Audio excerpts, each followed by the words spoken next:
Hey, what's going on out there? I'm Sean Devine. Hope you all are doing well. Today's video, I'm going to be sharing with you my top 5 headphones for mixing. So that is both closed back as well as open back. These are the headphones that I trust and that I've been able to get the best results with in terms of specifically mixing and even mastering in a lot of cases. So let's go ahead and dive in here. Number 5 on the list are the ones in my head right now, which are the Sony MDR 7506. I've had these for over 15 years. These were actually the first professional headphones that I ever had. And advantages to these are they're very lightweight. They have an extremely detailed high end. So even right now, as I'm speaking, if you have excess sibilance or maybe you have noise in your signal, it's very useful to use these headphones to pick that out in a mix and make sure and get things nice and cleaned up. They are very durable. As I mentioned, I've had these for an extremely long time, and I replaced the ear cups on them, and for very low cost to be able to do that. And then they basically look the same way they did when I got them 15 years ago. So pretty cool there. As far as disadvantages, going along with the detailed high end, they are a little harsh in the brightness and they can be a bit fatiguing.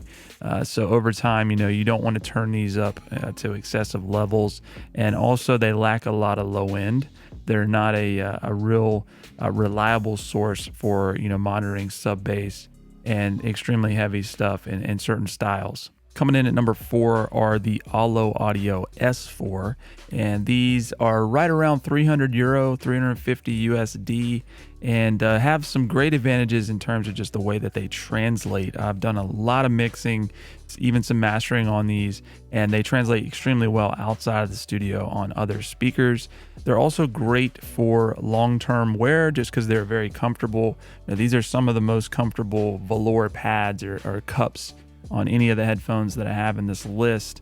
There's a small little suspended strap up here that seems like it wouldn't do the job that well, but it's actually surprisingly comfortable, and it extends here. So you've got some customization there in terms of the size. They're also just a really solid build. They've got a unique look to them, and they do have replaceable cables. So you can just pull out, the cable on each end, and if you need to replace them, it's very easy to do that. As far as disadvantages for the S4, the first thing that I noticed when I got these was that there's these 2 metal rods up top, and they're used to, provide some reinforcement. However, you'll notice that if you just kind of barely touch them or flick them, or, you kind of move suddenly, they cause a bit of a vibration, and that doesn't happen very often. They're also a little bit heavier than the others in the list. So if you're wearing these for long periods, just something to consider. I haven't had any issues with, having discomfort, but just keeping in mind with the wood design, they do have a little bit more weight to them on your head.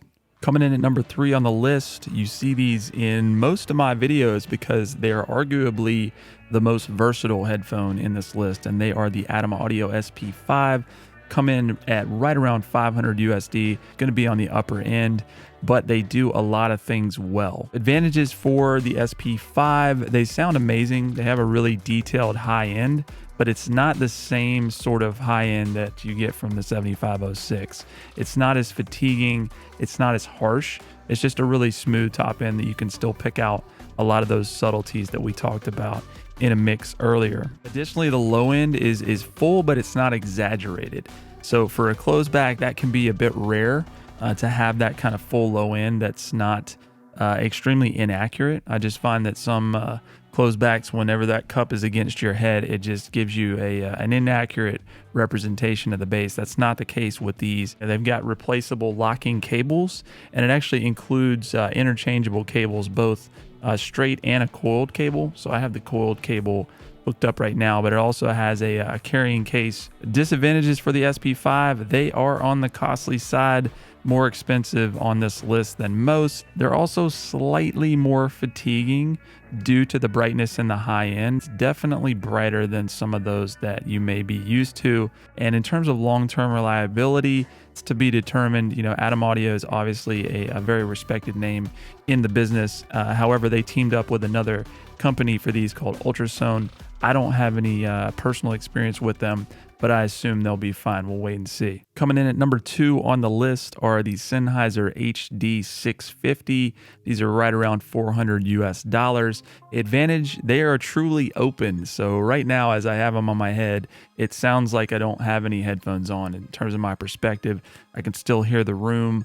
I can still hear my computer fan going. So it definitely gives you more of a speaker-like perspective. It's very accurate, and it translates arguably the best of any on the list. So definitely a nice sound here for mixing and mastering purposes. They're also really comfortable. They've got some velour pads here, and they're really lightweight. So when you see these and you see the detail in the drivers, you would think that these are going to be a very heavy headphone, but as soon as you put them on, you are pleasantly surprised by the lightness of these. I would say they're probably the lightest in the list. They do have a replaceable cable. I'm assuming that this is kind of a proprietary cable, though. It has some unique pins on each side. As far as the low end in the 650, which I know a lot of you are interested in open back headphones, it's definitely there, but it's not exaggerated. It'll go as low as you need it to in terms of referencing those frequencies. You get more of a sensation that you're actually in the room listening to speakers, and that's the case for the low end as well. It just sounds more natural. Disadvantages for the HD650,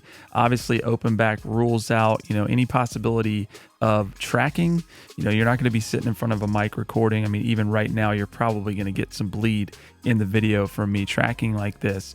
So if you want to record and mix and just potentially have one pair of headphones, these are not going to be the best option. Also, if you're in a situation where you may be in a room or in a space where you don't want to disturb others or your neighbors, they're not discreet.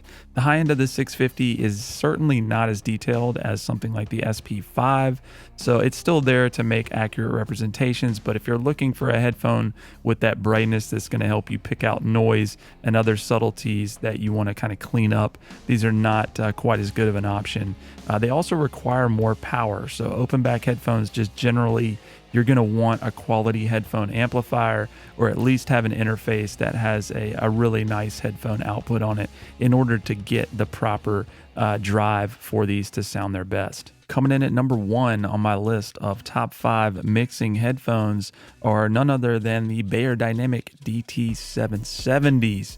So these come in at right around $150 US, which is surprising that they would land first on this list, and they're still much more affordable than most of these.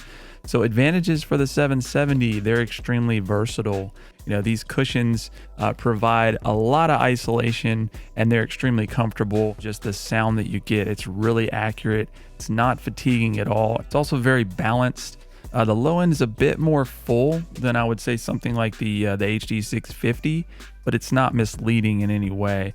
And I don't have to turn them up too loud to get a good representation. They also have a very long straight cable, which I like, to be able to run all around the studio. If I'm tracking, I've got the link there, or if I'm just in front of the desk. Disadvantages for the 770, first of all, they wear a little hot. So if you tend to, get kind of warm in terms of your ears and your head, I don't generally, but I have noticed that others can find that they'll get a little warm. Other disadvantage is that there's a lot of confusion with the 770 because there's 2 versions. So there's an 80 ohm and then there is a 250 ohm version. These are 80 ohm and they tend to be more versatile as they require less power. So this means that you can hook them up to your laptop or, a lot of other consumer pieces of equipment like maybe a phone or something like that, and you're not going to have a really drastic change in terms of the sound. The 250 are going to require more power, definitely going to want more of a quality headphone output or a dedicated headphone amplifier. Finally, the cable is not replaceable. Now this thing is pretty tough. I've put this through the ringer, had this just about as long as the 7506s, and these have really served their purpose, and I haven't had any trouble. But if your dog gets a hold of the cable or you pull it out, yank it out, you could be in trouble. So just be careful about that. All right, y'all. So those are my top 5 mixing headphones. I will put a link to these in the description below. If you have anything to add about these, or maybe you have some that you feel like missed the list, we'd love to hear about them. Leave a comment for us. If you learn anything in the video, please like, subscribe, and consider sharing. We'll talk to you soon.